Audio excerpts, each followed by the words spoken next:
Hello, and welcome to Employment Laws Around the World with me, Oliver Robinson. And I'm your host, Alyssa Thursfield. In each short episode, we'll uncover the most bizarre and unexpected laws that govern the world of work. Whether it's illegal to wear high heels to work in Japan or mandatory nap breaks in Spain, buckle up for a journey across continents and legal frameworks. And don't forget to subscribe. Our first employment law to discuss, it's an American one. Very American. Most American. Bring your guns to work. I mean, I didn't even know this was a thing, and I'm an employment lawyer. No. I mean, you're not surprisingly, we've got some states here. Most of them are southern states. I don't think that comes as much as a surprise. I'll go ahead and read it out. Go ahead, fire away. Literally.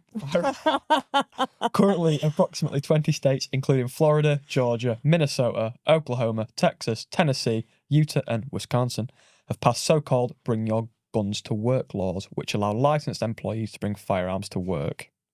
At least it's only licensed employees. Oh, of course. Not just anybody. It's not the maniacal unlicensed ones who just sort of tote guns in the streets. I mean, I think it's a cultural thing here because obviously we have very, very tight control on guns in this country. The idea that anyone would want to take a gun to work. Crazy. But, obviously Crazy. people have asked for this, I presume, for it to have become law in 20 states. Go through Congress? Is that a general? Yeah, I'm not totally up on by lawmaking in the US, but yeah, the fact that there was felt that there was a demand for this, because obviously it's a very well protected right. It's very heavily debated in the state, but it's something that people feel very, very protective of is their right to bear arms in the States. But the fact that they want to bear arms at work, I have a hard enough time with some of my clients getting them to stop physical altercations in the workplace. And some of them, the idea that someone could be carrying a gun in work would be terrifying from my perspective. It's not going to end well, is it?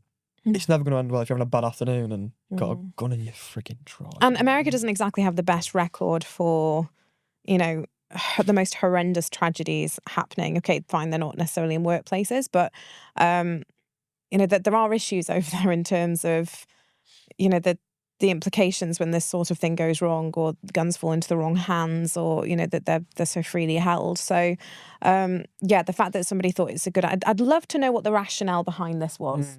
Why it would be...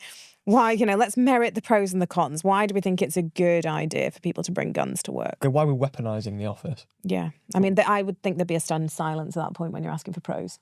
Yeah. I mean, the only time I can see the application in this is if there's do you know what I mean? Like an attack on a country, or you've got to actually defend your land.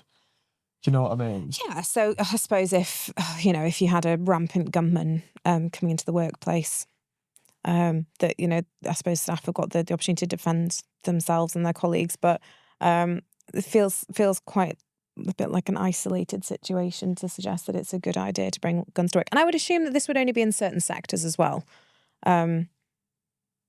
Everybody in every job will take a gun to work? You're assuming there, though, aren't you? I'm assuming, yeah. We don't know how deep this No. Though I do remember, so I was on holiday in the States and I remember being in a taxi and the taxi driver was armed, which was a bit, like intake of breath. But again, it's that cultural difference, isn't it, I suppose? I can see it, though, because he's on his own, isn't he? Yeah. You don't know who's going to rock up. Yeah, and actually, you know what? Yeah. Lone workers, I can understand. If there is anything to understand, I think that's where I could. Is the whole lone worker thing. I'd but feel also safer. that if people panic, they could shoot someone by accident. Like that would make me super concerned that if you've got someone who is a bit nervy, a bit jumpy, they've been allowed to arm themselves at work and, you surprise them in the dark. Oops, pop. Yeah, it could end really badly. I think it's a British thing, you should be scared of guns anyway. We see a gun and we're like, oh my God. Healthy fear, I'm going to go with. Yeah, I think that's a good healthy fear of guns, yeah. We've got a statement here. Employers operating in multiple states struggle to balance employee safety and compliance with varying laws, as some states protect employees from vehicle searches, while others prohibit inquiries about gun ownership. So I think what that's saying is, so in some states, an employer can't ask an employee if they own a gun. Right. So again, it's that whole very protective thing around their constitution, isn't it? That if you've got the right to bear arms as an employer, we shouldn't be asking if someone owns a gun, which if it's their private life, then totally, I can understand why, it's not really relevant why someone might have a gun at home. But I would say if it's a bring your gun to work state, you probably want to know who's bringing one in.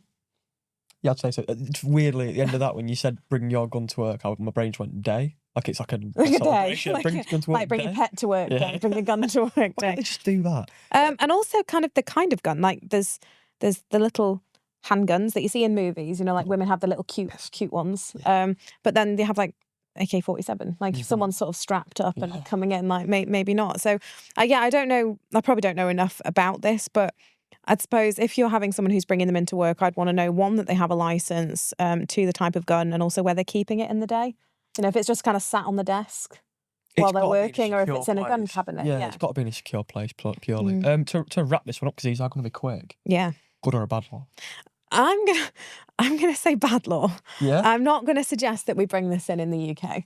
I agree. I would say that, like I say, some of my clients find it hard enough to get people to behave with their fists at work, never mind firearms. So I'm going to say bad law. Yeah, I'm going to say bad law as well. I mean, I've got a mate I've shot a air rifle once and it just did not feel right.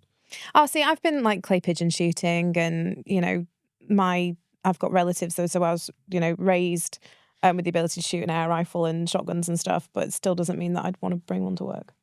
No, if you rocked up to office with an air rifle, I'm gonna be scared. Yeah. Yeah. I don't know you well enough to know how you'd crack, and if you have cracked. Yeah. So we're gonna go with bad law. We go bad law. Bad. That wraps up another episode of Employment Laws Around the World podcast. We hope you enjoyed this dive into the world of peculiar employment regulations. If you found these quirky laws as intriguing as we did, don't forget to subscribe for more episodes and tune into our HRER podcast too, of course. After all, knowledge is power, even when it comes to the weird and wonderful world of employment law.